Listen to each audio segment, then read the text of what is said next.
আমাদের জননেত্রী বেগম শেখ হাসিনাকে জননেত্রী বেগম শেখ হাসিনা কি হয়েছে আপনি আপনি মাইক্রোন বন্দির দৃষ্টি আকর্ষণ করছি।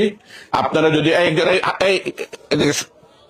আপনারা কেউ যদি এই এলাকার ব্যাপারে বা কাপাসী উপজেলার ব্যাপারে কোনো বিষয় কোনো প্রশ্ন করতে চান, এই যে সাথে মাইক আছে, হাত উঠান, আমরা কথা ওইদিকে আমি সামনে নিই। আপনারা সবাই বসেন, হ্যাঁ, কেউ দাঁড়াবেন না প্লিজ, সবাই বসবেন, কেউ দাঁড়াবেন না। আমার এলাকা একজন ধরো তো, এটা ধরো ধরো, আমার স্বামী 18 বছর এই এলাকার। ব্যাস ঠিক আছে, আর লাগবে না, যাও যাও যাও যাও, লাগবে না সবাই। আমি এখন আমার এই আমার গ্যাসটা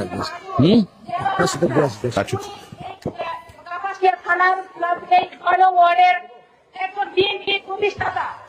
আমি প্রশ্ন করেন প্লিজ, প্রশ্নটা করেন। আমি বলছি যেহেতু এই আমাদের জননেত্রী বেগম শেখ হাসিনাকে জননেত্রী বেগম শেখ হাসিনা কি হয়েছে আপনি আপনি মাইক্রোন বুঝে গেছি, ওরিয়েন্টেশন বুঝে গেছি, আপনি